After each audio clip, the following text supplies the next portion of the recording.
साबायखर बावहरबाय नोंथांनिसिम आरो साफ्रोमबो उदालगुरिबाखि नोंथांमोन बयनिसिमबो आं साबायखर बावगोन।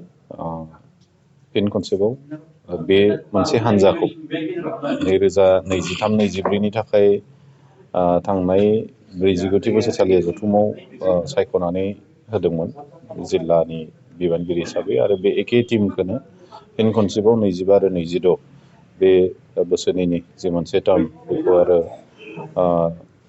सामलायनो थाखाय जि मोनसे भार होबाय बेनि थाखाय आं साबायखर बावगोन आरो इंराजि गोदान बोसोरनिबो बयनिसिमबो नोंथांमोननि मिडियानि गेजेरजों आं गोजोन हामग्लायनाय बावहरदों। बे 2025 बे मायथाइया बयनिबो थाखाय गोजोन खौसेथि आरो जौगानायखौ बयनिबो जिउआव लाबोथों बेखौनो गसाइनिसिम आर'ज गाबबाय। दिनै जिल्ला आफादनि जि समायखिरा लानाय आरो बिबान गथायनाय हाबाफारि लादोंमोन आरो बे खोब गाहामै गाहाम बे जालांबाय। जोंनि मोनफ्रोमबो दखर आफादनि बाहागो लानायजों बर' थुनलाइ आफाद जिल्लानि दैदेनगिरिफोरनि बाहागो लानाय आरो मिरु दुलाराय बर' फरायसा आफादनि मानबिलिर गाहाय नेहाथारि बिथांनि बाहागो लानायजों बे हाबाफारिया जानानै थाङो। दा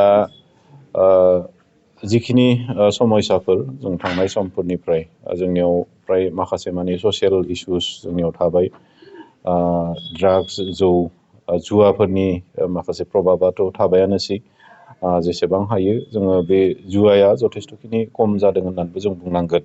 बहाबा खना खनला एसे सोलियो बेखौ जों खबर मोनदों आरो बहाबा मोनथिस्लाबै दङब्ला बेखौ जों जुदि मिथियोब्ला प्रखाहननि गेजेरजों जों बोरैहाय बेखौ समाधान खालामनायनि बा फोजोबनायनि मोनसे लामायाव जों दङ।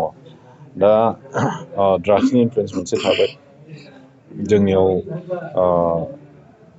माखासे मानि सोलोंथाइ दिखाव खामानि मावनो गोनां जथेस्थ'खिनि जोंहा थाबाय। बेवहाय जोंनि फरायसालिफोरा फरायसा खोब माने खमायलांबाय थानाय बे जादों। बेफोर गासैखौ लानानै दुलाराय बर' फरायसा आफादा जिहेथु माखासे माने हाबाफारि अनसायनानै खामानि मावदों दा बेफोरखौ लानानै जों बे मोनसे टिमा खामानि मावनो थाखाय साफ्रोमबो रायजो राजानि हेफाजाब मददथिखौ लानानै जों जानजि खाफ्रादों आरो बेवहाय बयनिबो हेफाजाब मददखौ मोनलांगोनखौ आं मिजिंथिदों। दा बेजों लोगोसे जोङो माखासे इक'नमिकेल माने सेक्टराव खामानि मावनो होननानै जों थांनाय डेलिगेट सिटिङावबो जों एसे सावरायनाय जादों।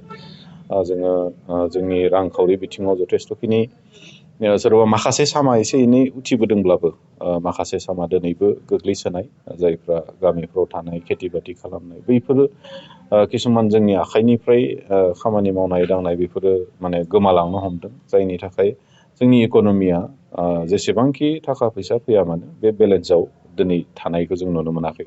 दा गतिके बे दिगखौ जों खामानि मावनो थाखाय एसे साखा फारा जादों आरो लोगोसे जोंनि लाइमोनफोरखौ बोरैहाय माने सेल्फ इमप्लयड खालामनो हायो बिनि बागै जों एसे सावरायनाय जागोन आरो जों माने माखासे दर्जाफोरखौ जों नक खालामनाय जागोन जाय जेथिं जेरै हायो जोंनि लाइमोनफोरखौ मोनफ्रोमबो दिगखौ एसे आखा फाखा खालामनानै बिथांमोननो माने इमप्लयमेन्ट जेनेरेट खालामनो हायो बेखौ जों एसे सरसा खालामनानै थांखि मोनसे लानाय जादों।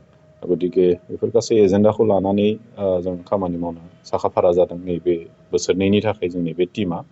दा बेवहाय जोंनि मोनफ्रोमबो सेक्सननि बर' हारिनि बा गुबुन गुबुन हारिनि मोनफ्रोमबो सेक्सननि सुबुंनि हेफाजाब आरो मददखौ जोंनो नांगोन।